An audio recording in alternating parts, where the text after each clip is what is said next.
We've seen some amazing things, but that, my friends, is something we've never seen. Brandon Cruz wants advice. Brandon Cruz wants advice. Brandon wants advice. Brandon Cruz wants advice. You just locked yourself into the playoffs. Nice. Got it. Talk with old Brandon Cruz wants advice. Completely speechless, to say the least.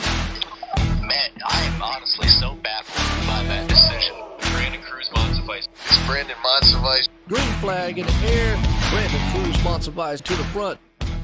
It's the Brandon Cruz Daily Fantasy Podcast, where I go and look at low-owned plays and strategies specifically designed for GPPs. This is a show for people who are already informed on daily fantasy sports and how these contests operate. If you have any questions related to NASCAR that isn't a stupid question, feel free to send it my way. I'm BrandonCruzDFS on Twitter. If it's a stupid question, I most likely won't respond, or I'll answer with a smart-ass comment. Whatever you want to do, pick your poison there. Most importantly, take everything you hear with a grain of salt and use your best judgment when making entries. Additionally, if you have a gambling addiction, that is not my fucking problem. Check your sensitive feelings at the door. We're focusing on the NASCAR race at North Wilkesboro Speedway on the iRacing service this weekend. I'm recording this at 12:38 a.m. Friday morning because I thought I might as well get it out of the way here. I got a league race tomorrow on NR 2003, and I gotta just want to relax tomorrow before everything falls apart on Saturday. So I'm getting this out of the way now. I'll go over some things that you might want to know about the iRacing race this weekend, or at least things to consider. This will be a much shorter video, should be around 12 minutes. I don't see a whole lot of things to really rant about, but I will certainly find some, and I'm going to start off right here. So if you go to racingreference.com, if you just want to type in North Wilkesboro Speedway, look at 1996, you'll see good old Jeff Gordon, the Rainbow Warrior Machine, winning the last race there. If you can just grab that data, throw it into your spreadsheet. We got to stack Gordon. I mean, he's the only race winner in this field. We got to stack him. He's got that experience from 40 years ago. He's going to win this baby, and it's going to be great. Just kidding, don't do that. There is no practice data for this weekend. We don't have any streams to look at. I can't get into any sessions to practice in because, one, I don't own North Wilkesboro. 2, it's not available to the general public. And 3, I believe these guys are either running on the beta servers or a beta build on their accounts or some form or fashion. They're racing on this without it being available to the general public. So there's no way I can go in there and watch it. There's no way that you can go in and watch that. There's no way somebody else other than a driver can stream it or practice it. Now, I have 2 things to bring up from a source. I'm not sure how accurate this is, but my sources told me that these guys won't have access to this track until either Friday evening or Saturday morning before the race. So that means one of 2 things. One, well, actually it means 3 things. 1, I'm not making this video Friday afternoon if nothing else is going to be made between now and when I record it later. So that's why I'm doing it now. 2, these drivers aren't going to have a whole lot of practice on there at all. I understand that these guys weren't caring enough to begin with during this iRacing stint and all that type of stuff there. They weren't showing up for practice or anything like that, but they aren't going to be able to practice here. And 3, their only practice is either going to be, that hour before qualifying or maybe a few hours Friday evening and then Saturday. Because I don't believe they have access to this track right now. I know they have a gag order to not speak about it right now. Now, I don't know if that means that they have access to it and they're able to practice on it or not. I'm only going off of Garrett Smithley, Landon Castle, Timmy Hill. Those guys have not been streaming this either because they don't have it or they're being told to not do that. That's all we have to go off of. I can't find any data to bring to us like we have been using these last weekend. We won't know the qualifying order. We won't know the qualifying order for this up until like 10 minutes to go. God willing, Fox actually shows the starting order before the race starts. I don't want to hear somebody talking on their porch about this stupid pandemic or whatever. We're like 2 months into it. I know. We're going to get back to normal at some point. Just believe in God and it'll pass on through. I get it. Don't worry. I understand that. I don't give a fuck about that. Please show me the damn starting order, please. That's all I want. I don't care about any of this stuff.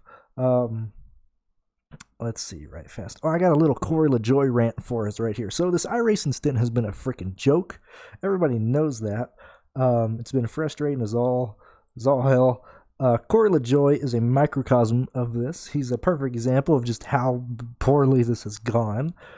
First off, he told people that they shouldn't bet on computer games. I hate it when people tell you what to use your money for. I mean, I don't tell you to go spend your money on hookers or cocaine or donate it to, Make-A-Wish Foundation. You do you, man. You spend your money however you want. I don't care. But I don't like when other people tell me how to spend my money. So Corey LaJoy, I take offense to that. By being, I mean, I didn't tweet at LaJoy, and thank God I've removed him from my lineups. But he fucked a lot of people over there. Listen, Corey LaJoy, I don't tell you how to drive better. I don't tell you to not put your face on a car. I don't tell you to follow directions. I figured you'd do that. It's not like that came out of thin air or out of God's little whisper that you weren't supposed to qualify. I'm pretty sure you knew that going in, and you just put a Q lap down because you didn't care. It's been like that for 3 weeks. That brings me on to my next point, that these guys just don't really give a shit. Corey did whatever he wanted and queued. John Hunter Nemechek did whatever he wanted and wrecked Denny Hamlin under green. John Hunter, Matt DiBenedetto did whatever he wanted when he wrecked Priest at Richmond. Byron didn't care when he sent it through Landon Castle on the final restart at Dover. These guys don't care, and they don't have a reason to. It doesn't matter. When I was at this Phoenix race this last fall, the package I got my tickets with, it was like a meet and greet with Martin Truex Jr., and so you got to sit there's a little infield, and it's right behind Victory Lane in Phoenix, and these drivers would come up and they talk to you for a little bit, and we had some front row seats to a little interview, and at the end they were like, anybody got any questions for Martin Truex Jr.? And I was there, and I was like, maybe I should ask about fantasy sports, or maybe I should ask about like daily fantasy sports or sports betting. And then as I'm sitting there, I'm like, what kind of stupid question am I going to ask? Hey, Martin Truex Jr., do you care at all that you're 8-1 to win this race? Do you care about the bettors in Las Vegas putting money on you? Do you give a shit about the DFS players that are putting money on you? And I was like, well, no, why the hell would he care about us? He's got sponsors to worry about. That's about all he has to worry about. He don't give two shits about us. So I didn't ask the question. I already knew the answer there. Let's see what else. These guys aren't showing up to practice. There's like 7 guys who actually care about this, and that's pretty much my player pool for North Wilkesboro.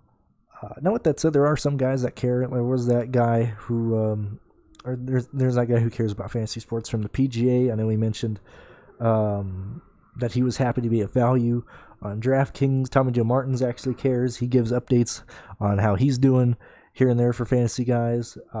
Some guys care. These other big guys, they don't give two shits about us. Entering this weekend in North Wilkesboro, what's my player pool? What's the idea that I'm going to use here? I'm going to play the safe guys. Who are the safe guys? The people who have actually finished on the lead lap or completed a vast majority of points. Hopefully that wind isn't too bad. It's getting quite windy over here since I'm in, fucking Lubbock, Texas. Might as well be Chicago at this point, the windy city down here.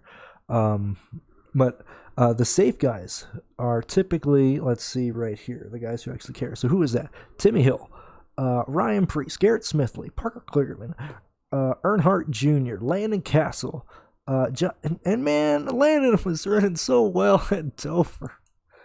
Oh, what a letdown last week. It's not even his fault. He just got dumped. Oh, man, I'm so mad. It's frustrating, I tell you what. Let's see who else. Bobby Labonte's been all right. Clinton Boyer to an extent at Texas and Bristol. Everywhere else, he's been junk. And that's about it. We got other people who have ran quite horrible recently. Christopher Bell might be a good play tomorrow. 10-5 is a bit steep, unless, he finished second at Dover. Let's see, finished 12th at Bristol, 13th at Dega, but pretty shitty everywhere else. Your safe player pool is only like 12 guys, really. and as I was, because I was running projections tonight, I was bored. I'll be up till like 3 o'clock anyway. So I was running projections and I was going through, and I was like, who the hell is John Wood? What the fuck is this? So I went on DraftKings. I was like, what the heck? Yeah, John Wood is on here. Is this a fucking Wood brother? So I looked him up, and, it's the John Wood who used to run the 21 back in like 2008, 2007, and all that. Didn't do anything, didn't really achieve much, but he's $6,900. I imagine no one's gonna play him. I like John Wood a lot. Actually, okay. Let me go to the safe guys that I like, and then I'll go to my stupid GPP plays and people like that. Timmy Hill, I'm gonna own Timmy Hill. Hamlin, gonna own him. Here, let me look at my ownership right fast that I have. Timmy Hill, I'm gonna own. Christopher Bell, gonna have a good chunk of. Parker Kligerman, Earnhardt Jr., Landon Castle are the safe guys that I like. Bobby Labonte's a safe guy that I like. Eric Almirola, Cole Custer, I like them based on salary. Brendan Poole on salary. Brendan Poole has actually ran pretty well in the races that he has been in. Dega, he survived that shit show, finished 7th, finished 11th at Dover. I actually really like Brendan Poole as a cheap play there. I'm sure I'm going to end up playing Kyle Busch, some Eric Jones, some Michael McDowell, just depending on how the lineups go. But the guys that the people that I really like for low ownership is John Wood at $6,900. He's the 14th cheapest guy. I imagine nobody is going to play this man. I guess maybe same with Truex, but if you look around the salary wise, I mean Truex is around him, Harvick's around him, Labonte's around him, Eric Almirola's around him, Custer's around him, McDowell's around him. John Wood shouldn't carry a ton of ownership. I like Jeff Gordon as well with his whole -5 fantasy average, or -0.5, $66,000 even. Fuck it, man. Bring that Rainbow Warrior out. I guess I'll be a Gordon fan this weekend. I'll hop on that band train and be just as disappointed as ever. But $6,000 at Talladega, where did he start? 32nd, 31st, 30th, somewhere around there. Jeff Gordon had, I think, 7 or 8% ownership, which is way lower than I thought. I thought these Gordon fans would come out of the freaking walls like crackheads trying to find their next hit. That did not happen. He had a very low ownership. Didn't work out. He got wrecked, but hey, that ownership at $6,000. If he can come in at sub 10, if he come in at 8% ownership, I'll happily hop back on Gordon and using Poole or even Yaley as a low owned or as a cheap value guy with not a lot of ownership. I'm perfectly fine with that. Other than that, go to racefortheprize.com to get all your fantasy needs. When the racing starts back up May 17th, you're going to want that. It's so easy. It helps you out a ton. Just go get it. Best value on the market. I believe that's about it. I can't think of a whole lot of things I wanted to say there. We're at 13 minutes. Still wasted a lot of time. But yeah, it's going to be a shit show. We're doing 160 laps, so a little more hog points than usual. I think the closest we came to that was 154 laps at Richmond. I think that was due to a green-white checkered, I believe. Could be wrong. But yeah, just play the safe guys. Don't try to get cute unless you're trying to take down GPP. I think the way to go is probably just pay down for. Wow, that is windy. Just pay down for either Poole, Yaley. Hell, even go Fitchup at 70 or 4,700. Excuse me. Then pay up for Denny Hamlin, for Timmy Hill, Christopher Bell, Priest, Smithley, Kligerman. It's probably a 2-punt type of lineup. I'm thinking. That's what I'm thinking. Yeah, expect it to be horrible and expect to not know. I honestly, unless Bob Pockris or somebody up there tweets it out, I don't think we're gonna know the lineup before the slate locks. That's gonna suck, but you're just gonna have to get used to it. Until then, I will see ya for the next edition of this whenever we return to real life racing on the 17th of this month.